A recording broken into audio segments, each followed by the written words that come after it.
Ya, salam saudara yang dikasihi oleh Tuhan kita Yesus Kristus. Kita bersyukur untuk waktu yang baik ini, bahwa Tuhan terus memelihara kita, Tuhan terus menyertai kita, dan Dia tidak pernah meninggalkan kita. Dia benar-benar Allah Immanuel, Allah yang menyertai kita di dalam setiap perjalanan hidup kita sampai hari ini. Kita boleh bersyukur kalau kita boleh masuk dan bisa merayakan Natal. Natal tahun ini adalah Natal yang benar-benar berbeda dari tahun-tahun sebelumnya. Tapi saya pribadi menganggap itu adalah Natal tahun ini adalah sesuatu yang luar biasa. Karena Tuhan boleh mengingatkan kita bahwa merayakan Natal bukanlah dengan cara-cara yang duniawi, tapi kita boleh merayakan Natal dengan memaknai kelahiran Yesus Kristus.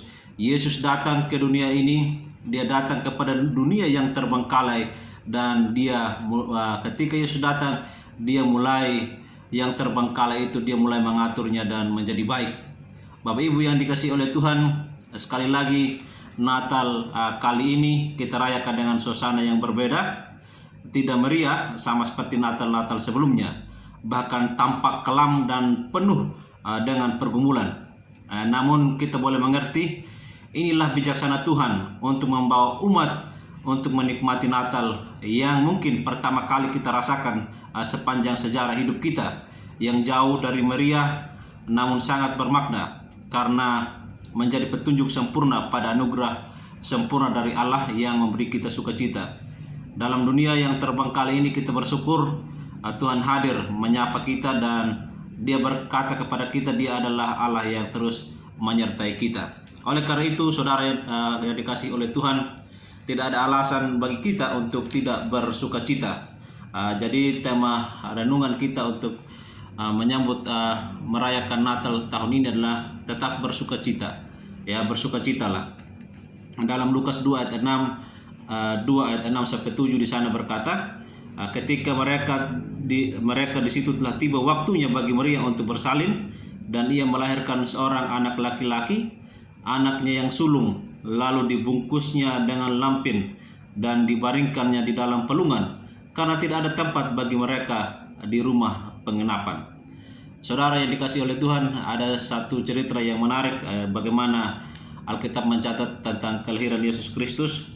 Baru saja sebelum Maria melahirkan Yesus Kristus, Kaisar Romawi memerintahkan untuk mengadakan sensus penduduk ya di seluruh daerah kekuasaannya. Dia ingin memastikan bahwa mereka akan mendapatkan pajak yang harus dibayarkan kepada mereka. Karena itu pasangan muda ini yang bernama Yusuf dan Maria harus kembali ke Bethlehem, kampung halaman Yusuf, untuk dihitung dalam sensus. Ya, ketika mereka tiba, mereka harus tinggal di sebuah kandang karena semua rumah penginapan Alkitab mencatat sudah penuh. Ya, di sana antara sekawanan ternak yang tidur, juru selamat kita datang ke dunia. Ya, sungguh peristiwa yang luar biasa. Natal selalu merupakan waktu yang menyenangkan, ya, karena saat itu adalah peringatan kelahiran anak Allah yang merupakan juru selamat kita orang percaya. Saudara yang dikasihi oleh Tuhan, Natal seharusnya diisi dengan sukacita dan puji-pujian. Ya, kalau di kampung saya dulu Natal itu merupakan sesuatu yang dirayakan secara berlebihan. Apa artinya? Karena dirayakan dengan pesta pora mabuk-mabukan. Artinya tidak ada nilai yang baik di sana yang kita boleh ambil pelajarannya.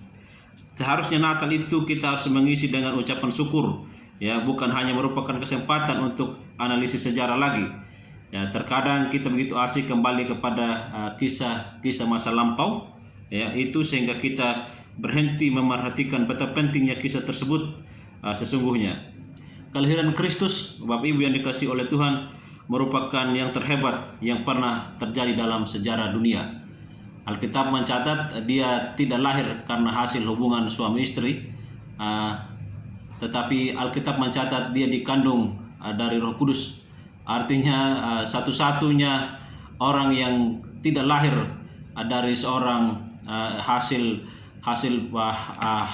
perkawinan antara suami istri, itu Yesus itu sendiri. Itu merupakan sejarah yang hebat. Sampai hari ini kita tidak lagi menemukan orang-orang yang demikian. Hanya Yesus yang melakukan yang lahir yang tidak dibuahi oleh sel sperma laki-laki. Allah yang Maha Kuasa, pencipta alam semesta, datang kepada kita dalam rupa manusia. Dia datang kepada kita untuk membawa kabar sukacita itu. Dia datang kepada kita menyampaikan kabar baik bahwa keselamatan itu ada pada Dia. Kejadian tersebut sudah dinubuatkan berbagai generasi-generasi sebelumnya.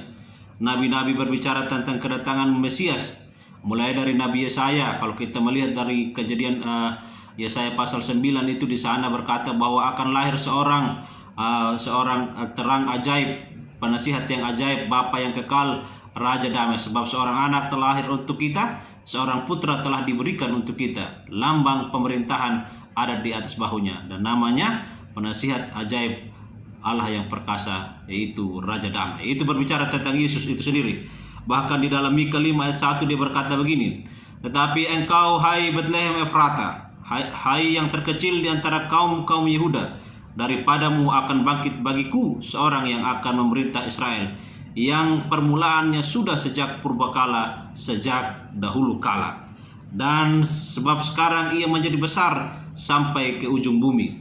Iya, itulah yang dinubuatkan oleh Nabi Mika ya. Beberapa abad sesudah itu, semua hal tersebut menjadi kenyataan. Jadi Bapak Ibu yang dikasihi oleh Tuhan, apa yang dinubuatkan oleh nabi-nabi besar dan itu digenapi. Bahkan pakar teolog mengatakan sekarang yang sudah digenapi, nubuat yang sudah digenapi sekitar 80% sudah tergenapi. Artinya apa yang Alkitab catat dan itu memang benar-benar terjadi. Sekarang yang kita nantikan adalah kedatangan Yesus yang kedua kali. Itulah sebabnya kita harus bersiap menanti kedatangan Yesus Kristus, menyiapkan hati kita, menyiapkan hidup kita untuk menerima Dia, dan pada akhirnya kita diangkat bersama-sama. Setiap Natal dan sepanjang tahun kita merasa bersyukur atas penggenapan nubuat yang mengagumkan ini.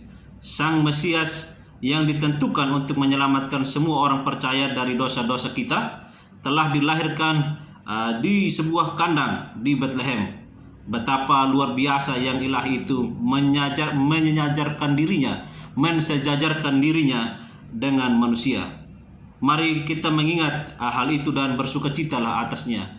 Kita bersyukur kalau Tuhan mau datang kepada kita untuk menyelamatkan kita. Saudara yang dikasihi oleh Tuhan, dimanapun Bapak Ibu yang menyaksikan YouTube ini, doa saya kiranya di masa Natal ini kita tetap bersukacita, dan di Natal tahun 2020 ini mari kita terus mengingatnya dan melakukan segala sesuatu dengan sederhana. Kita dipaksa untuk untuk tidak bertemu keluarga, bahkan tidak boleh berkerumun, bahkan kita tidak boleh ada aturan-aturan standar yang harus diterapkan untuk kita boleh berjumpa. Tetapi bagi saya, marilah kita mengenang ini sebagai Natal yang sangat bersejarah dalam hidup kita, karena mungkin kita tidak akan pernah lagi merayakan Natal yang demikian. Apalagi kalau vaksin sudah ditemukan, mungkin kita akan bebas dari pandemi ini. Tetapi mari kita mengingatnya dan kita mengenang bahwa Allah datang kepada kita dan membebaskan kita. Mari kita bersukacita untuk itu, dan Dia juga adalah Allah yang terus membuka jalan bagi kita. Allah selalu memenuhi janjinya, meskipun untuk diperlakukan seekor keledai yang suatu perjalanan jauh dan seorang calon suami yang merasa tidak pasti, dan Allah membuatnya selalu berhasil. Dia adalah Allah Immanuel. Mari kita terus bersukacita di dalam Tuhan. Dan lewat video YouTube ini saya mengucapkan selamat Natal bagi kita. Tuhan beserta kita, dan mari kita terus mengerjakan hal-hal yang baik yang berkenan kepada Tuhan, dan kita boleh menikmati perjalanan hidup ini bahwa Allah lah yang terus membimbing dan memelihara kita. Kiranya Allah yang merupakan sumber sukacita memelihara hidup kita senantiasa. Tuhan beserta kita. Soli Deo Gloria.